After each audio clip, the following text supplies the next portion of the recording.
How's it going, everybody? You know who it is. My name is Sunwoo, and in today's video I'm reviewing the Empress Effects ZOIA Euro Bureau. The ZOIA Euro Bureau, which from now I'm just going to call ZOIA, is best summed up as a modular effects and synth box. Not only modular because it has CV ins and CV outs and can fit in a Eurorack case, but also because it is modular from within, meaning that you can use different building blocks in order to create whatever you need in your synthesizer environment. Of course, with limitations, but there are many building blocks available, and these can be linked together. So these three blocks here make up one synth element. In this case, it's an out switch where you can select different outputs, and you can link these to other effect blocks and then make your chains in order to create a synthesizer, create an effects chain, create whatever you like. If I press here, I can create a new module. It asks me what kind of module I want. So for example, interface modules, you got audio inputs, MIDI inputs, push buttons, and all of that stuff.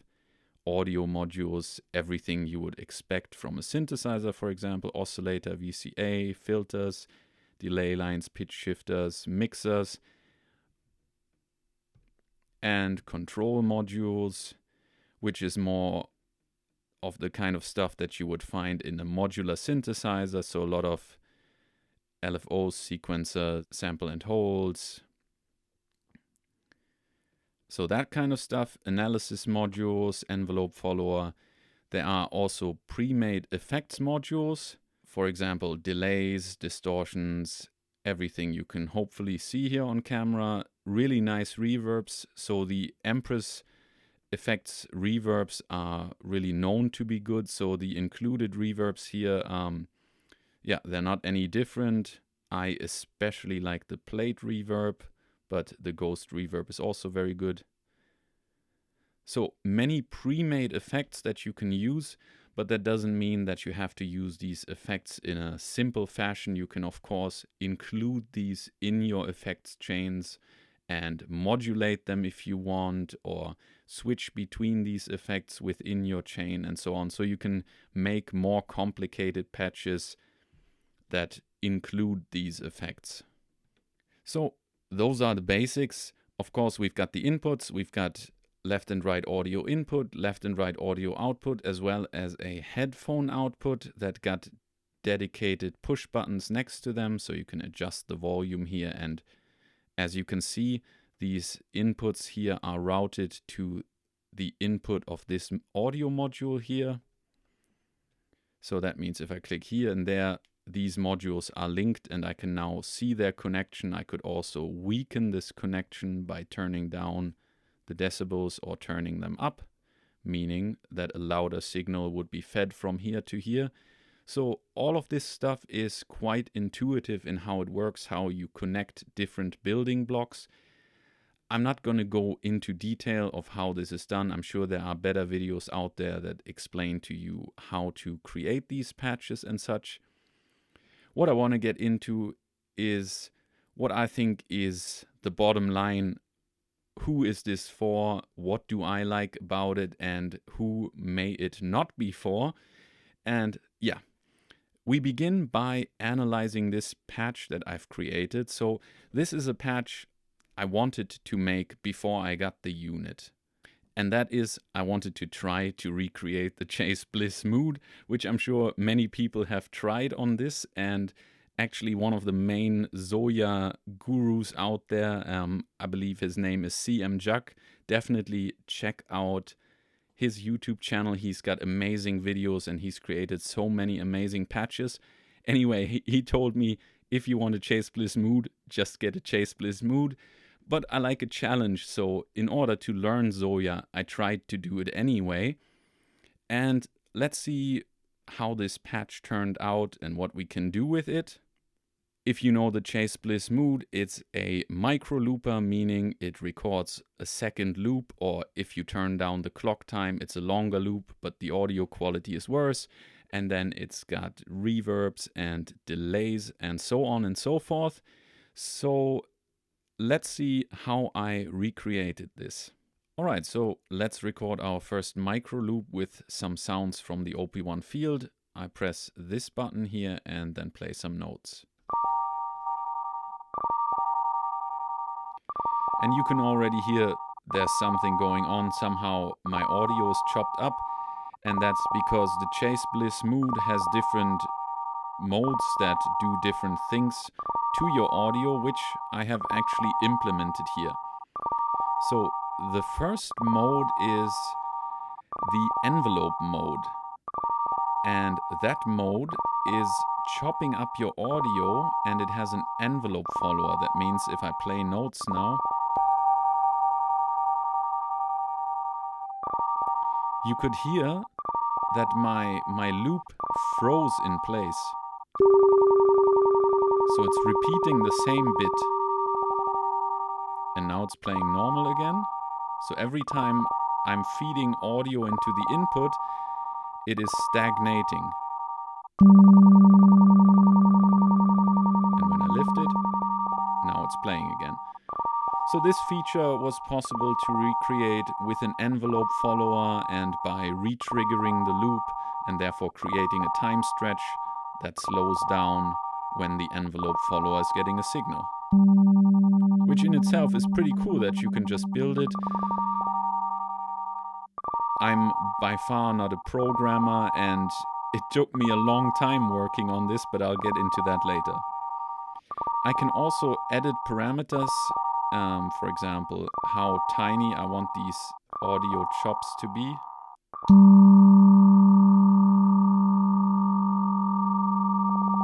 To the left, it chops the audio into bigger chunks.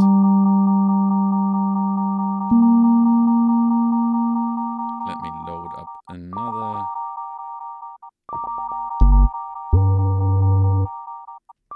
Sequencer maybe.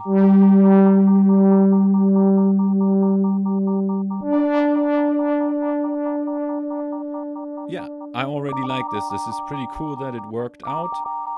I can also change the sensitivity of the envelope follower, same as in the original mood.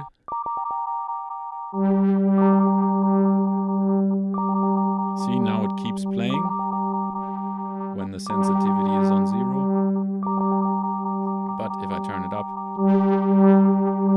now it just keeps repeating.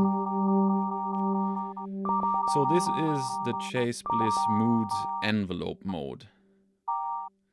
Next up, we've got the tape mode. And I don't know if I modeled this after the Mood Mark I or Mark II because I believe the tape modes are different. Either way, we can shorten the loop. And we can pitch it up. And theoretically also pitch it down. I could have edited that in, but for now I didn't get that. So that's all the tape mode does. It's the most normal mode.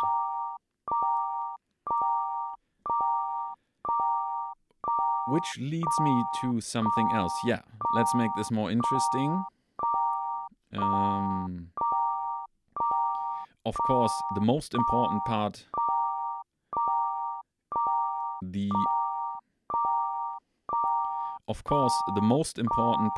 about mood is its clock, and the clock functions in that it can pitch down your loop, but it does so in musically pleasing intervals, meaning perfect fifths and octaves. And I could even implement that with the help of CMJuck. As you could tell, it didn't immediately pitch it down when I went down a semitone, but only in certain steps. So this is pretty cool.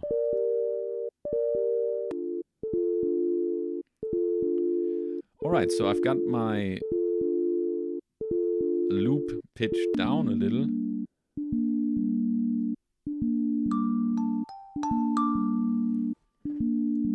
Now we get to another function of at least Mood Mark II, which is overdubbing. That's also somewhat implemented, although it's a bit not so well done in this patch because I messed some things up. Either way, now that the clock is tuned down quite far, you can hear nice artifacts. And this is my dry signal coming from the OP1 now. It sounds quite clean. But now check out what happens when I record over this stretched out loop.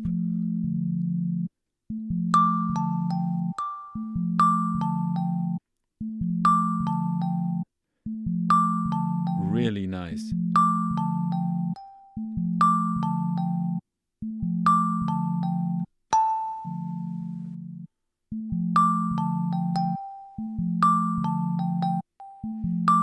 You can hear that there's a grit to this sound now.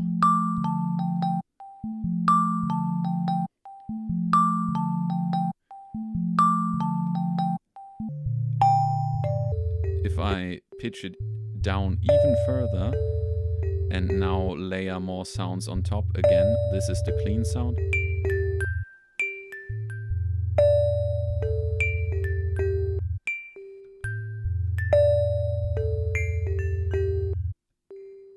And now you can really hear this downsampled or sample rate reduced sound, which I think just sounds amazing.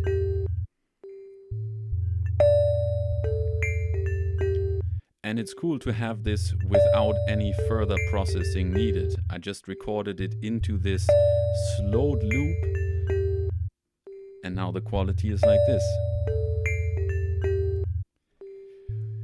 Alright, the next thing that I copied within this patch from Mood is the ability to add effects. So now let's turn on this, and that means that I can add effects to my incoming signal. So this button turns on effects to the incoming signal.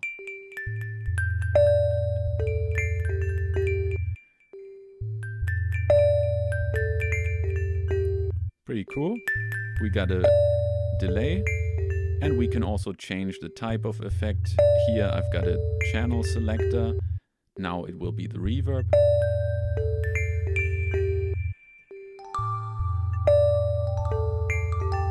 Theoretically, I could also edit the effects, but on this template it's not built in yet.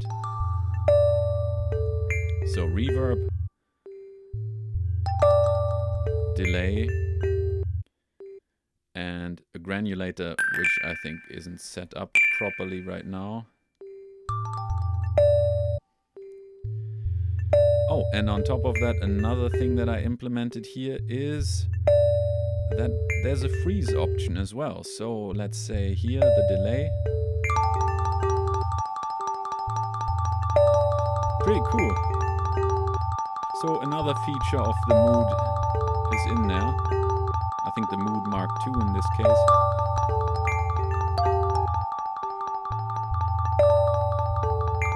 And in this case you can hear that now my original signal from the OP1 is not going in the delay anymore. So as soon as I've got this freeze function activated,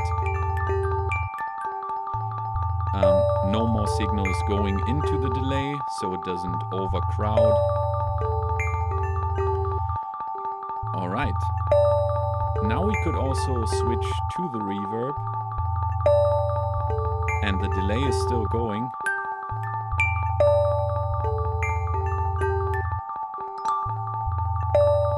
Alright, so that's the freeze option. Turned off now. Then we can also send our loop through the effects. And of course also freeze that. That also works for the reverb, kind of. So now the reverb is frozen, meaning feedback is turned all the way up. Now let's turn it to the delay.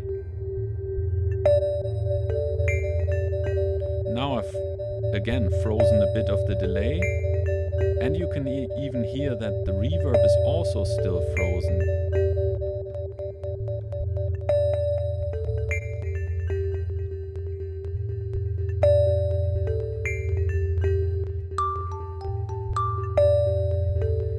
So even if I turn this off, I still got the frozen buffer in the delay and in the reverb, and now I can do other things. So all kinds of fun to be had. As I said, the granulator is not set up properly, but it also works if you wanted to. So I've got all the 3 effects options of the Mood Mark II or Mark I in here. And then there's a third option as well for the micro looper side. And this one is, I believe, the stretch option. So let's see what we can do here with the stretch option.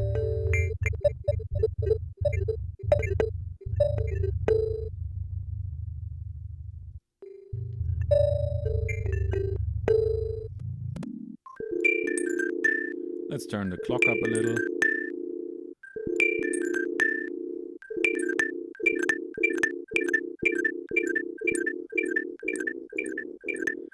Yeah, so here's the resolution of the chops within that time stretch. Also sounds pretty cool. Now again, let's add effects.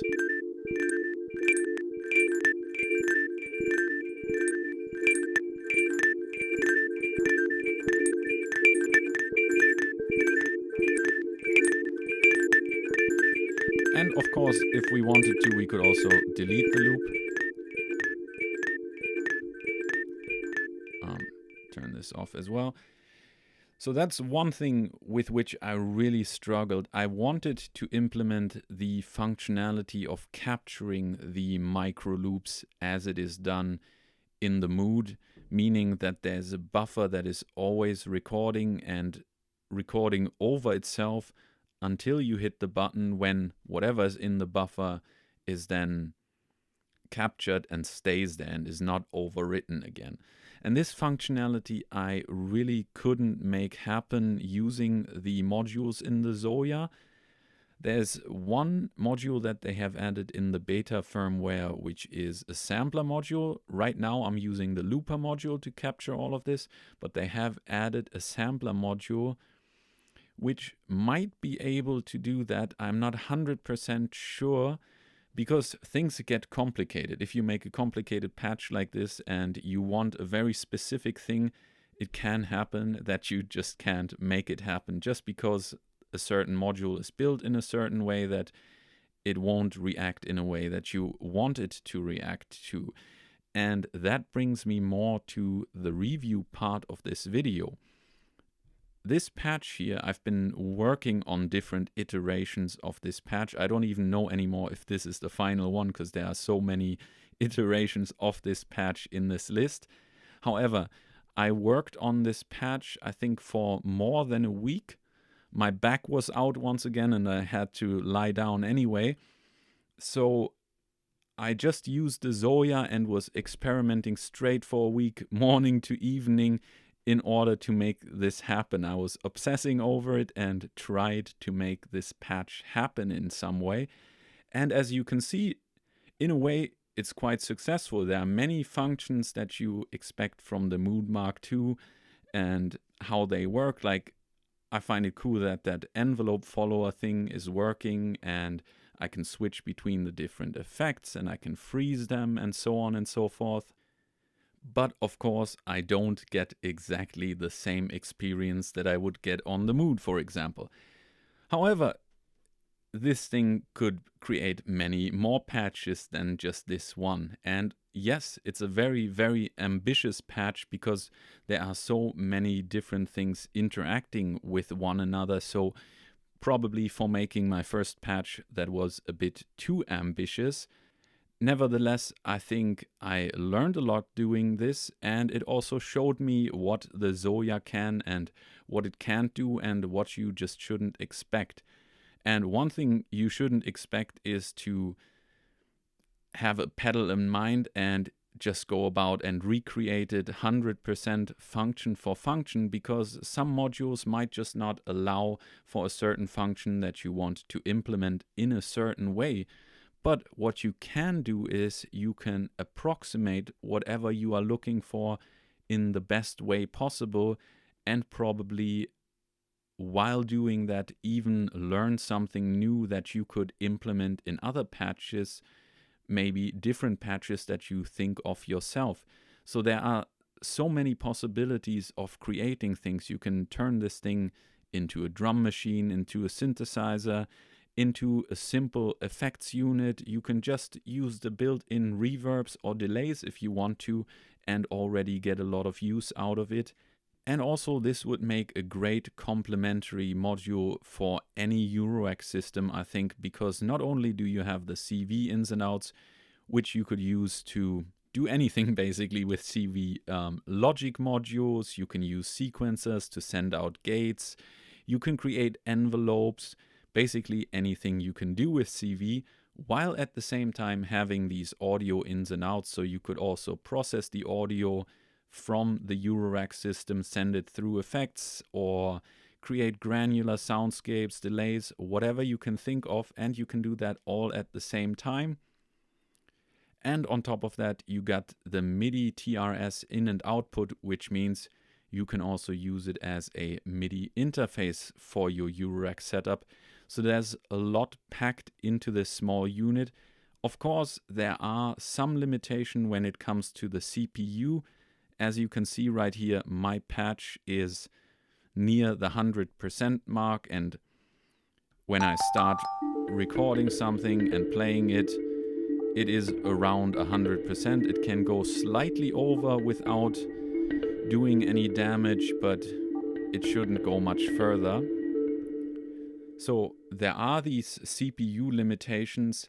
That being said, my patch does use quite a lot of modules. So I've got a nice reverb in there, I've got a nice delay, a granular module, I've got 2 loopers running, so I've got my signal in stereo, I've got many logic modules and different VCAs and switches and so on and so forth. So this patch is using a lot, and certainly you can make do with a lot fewer modules if you want simpler operations to happen.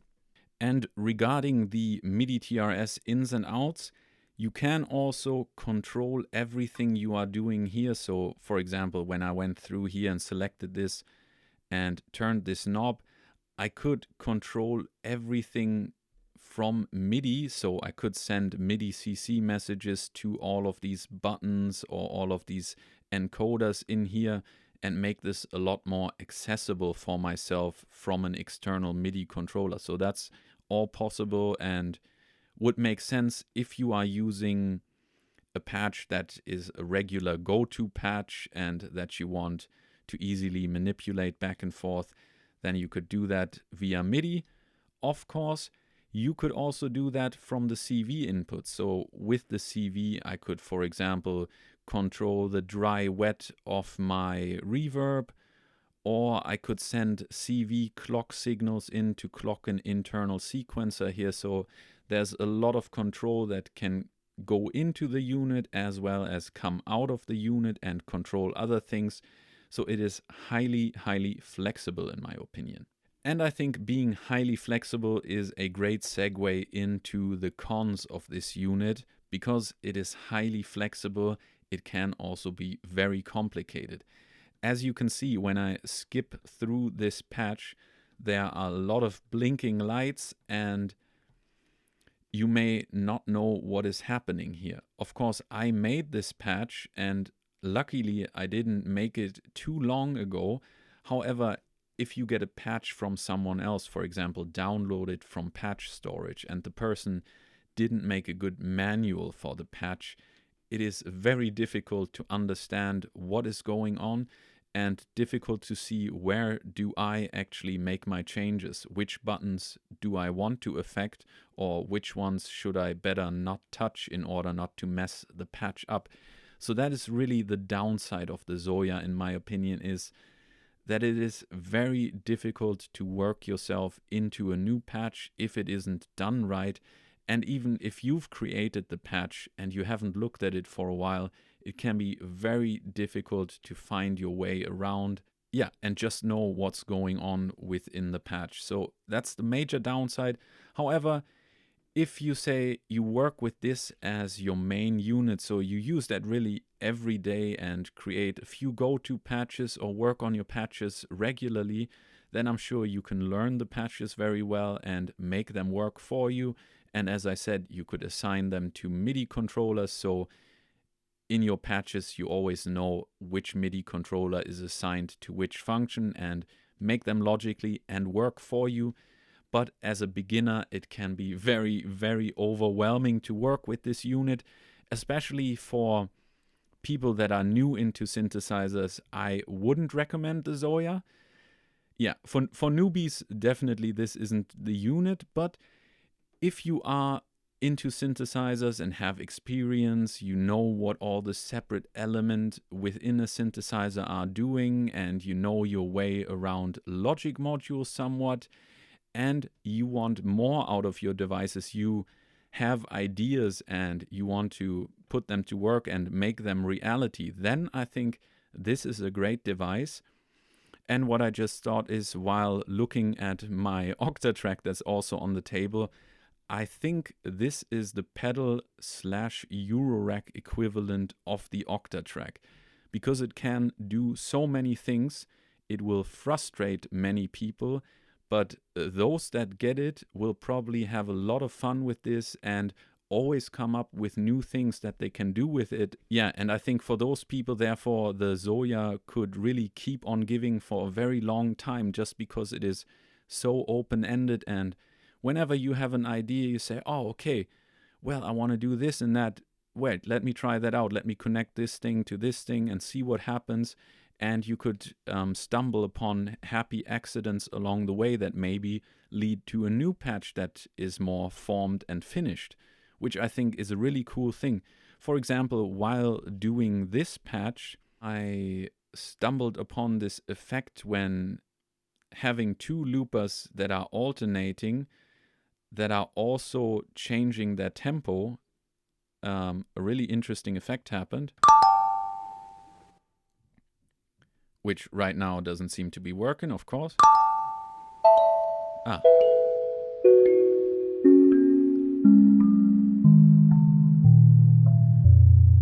So now I've got this musically very pleasing pitch shifting delay here, which I thought was pretty cool. It just happened, and I can probably change that by changing the clock value somehow. Let me go to wherever the clock is. See, now I gotta find where this clock module is.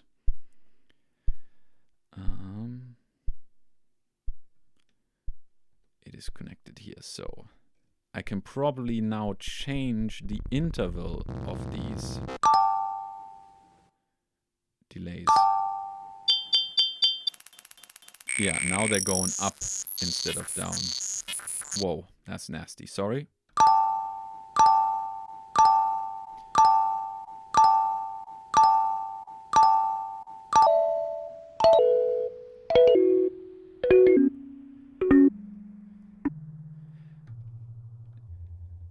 Anyway, these kind of happy accidents can happen when you start patching and don't know what you're doing and just send one thing into another thing and they somehow react to each other.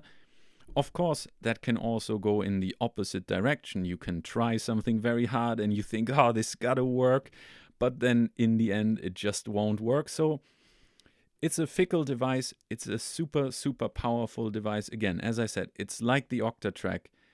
You might hate it in the beginning, you might learn to love it. Some people will never like it because they're just not wired this way, and other people will love it because they are wired this way. They want to explore, they want to solve riddles, they want to learn as they go, and they want a device that grows with them. And I think for those people, the ZOIA is really a really great tool, and it can just do so many things in your setup. I'm probably repeating myself and rambling on and on.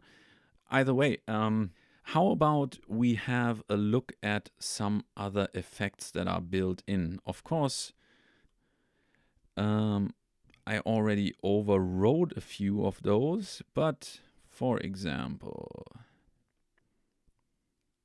here this plate reverb. Let's check this one out. Send it through an arpeggiator.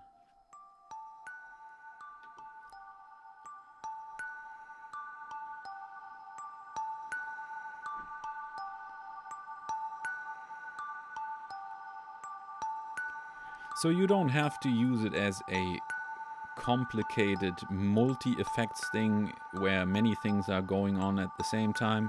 You can also load up a patch that does one thing, but it does one thing very, very well. And this patch obviously does this. It's a great sounding reverb.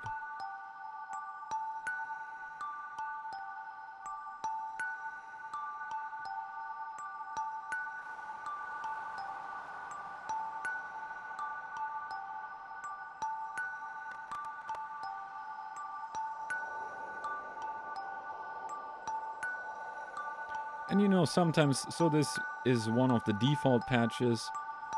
Just turn some things and see what happens.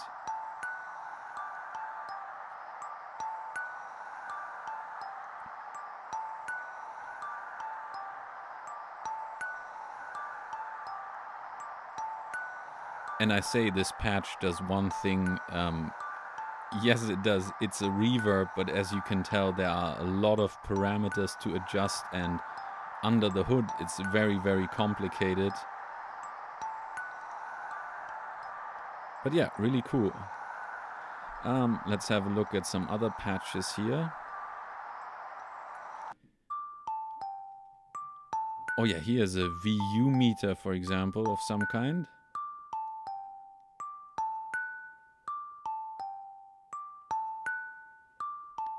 So you can create all kinds of utilities for yourself if you want to.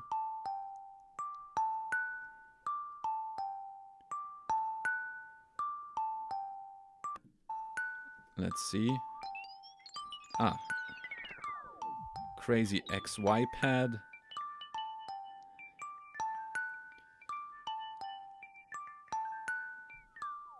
With a, where I'm changing delay time, I guess. I mean, as you can see how versatile this is, the things people create with it, I'm astonished.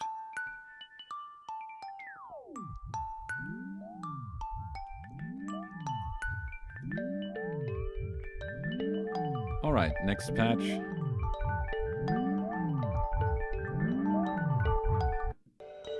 As you can hear, another beautiful sounding patch.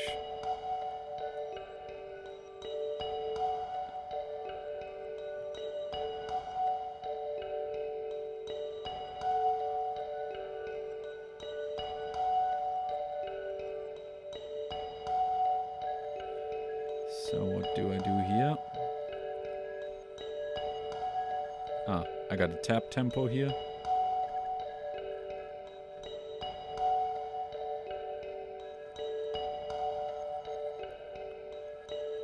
Yeah, so again, this is the thing. You never quite know what's going on with the patch without reading the patch note of the person that made this.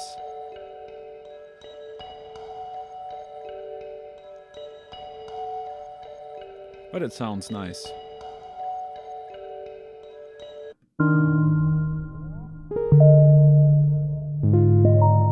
Oh, wow. So I'm not sending any MIDI in there right now. This patch seems to be a self-playing patch. And as you can hear, it makes an amazing synthesizer in itself as well.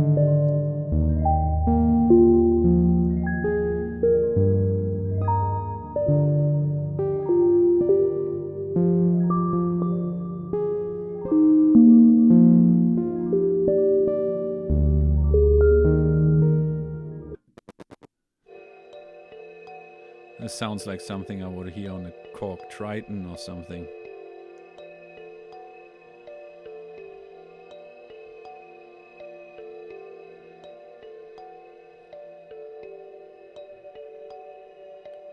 Pretty cool. I mean, again, I deleted most of the preset patches because I needed space, but there are some really good ones. Which also is cool because it gives you so many different effects pedals in one. I mean, you could just download patches and test them out all day and pretend you're buying a new pedal each day and just have fun with those. Oh yeah, and also the distortions in here, you know, although they're digital distortions, I think they sound great.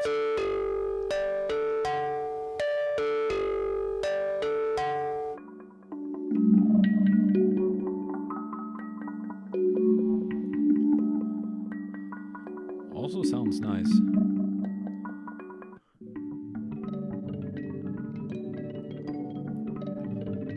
I mean, you can hear these are just really high quality effects. And I can't believe the amount of time that some people must be putting in here to create these effects.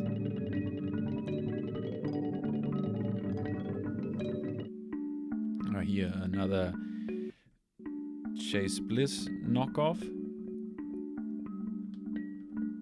Oh, what was this? Ah, yeah.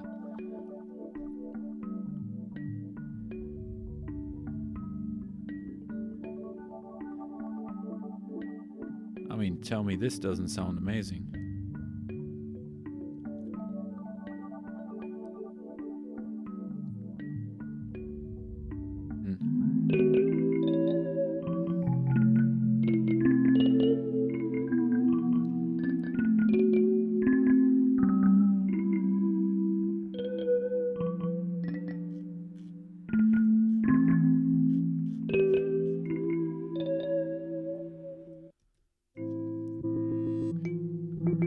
Ah, cool.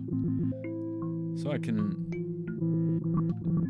take slices of my audio that I'm playing. That's nice.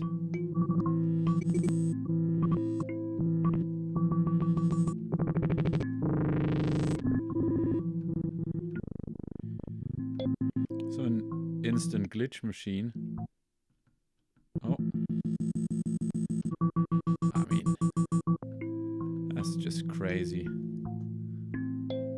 So, alright, we heard some very nice patches. Now I want to talk about some things that I forgot to talk about earlier.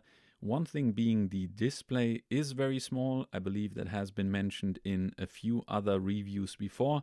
It is quite sharp, but it's small, so if you have bad eyesight, get your reading glasses ready. And the second thing being these LED backlit pads. While they do look very nice when you are in the studio and it is not super bright and everything is nice and colorful, I think it's really, really cool and it's a nice way of interfacing with the device. However, when I made the main patch for this video, I was by the window a lot, and sometimes it was hard to see what's going on in my patch because the pads weren't bright enough. Now, this happens with many devices that have backlit rubber pads like the Push or launch pads or whatever. These are never good in bright daylight, but I thought that's one thing that I should point out when it comes to working with this device. It's better to use it in more dimly lit places and not in direct sunlight. So, in summary, I think ZOIA is a great device. The question is just if it's a great device for you. If you get frustrated easily and are an impatient person, then ZOIA is probably not the right thing for you. But if you are the kind of person who likes to solve puzzles and can always think of new ways of using your gear and making your gear work for you in different ways, and if you invest time in a device and really like to focus on few pieces of gear, then the ZOIA is definitely recommendable because it can grow with you and fulfill so many roles in your setup. You just got to think of it and then implement it. So definitely a great device, so versatile and fun to use. Let me know down in the comments. Do you have a ZOIA? What do you like? What do you dislike about it? Are you thinking of getting a ZOIA? If so, why do you want to get it? Let me know down in the comments. And with that being said, thank you so much for watching the video. I hope you enjoyed it. If you did, I would appreciate a like, subscribe to the channel, and don't forget to ring the bell. Hope to see you in the next one. Until then, have a wonderful time. Peace.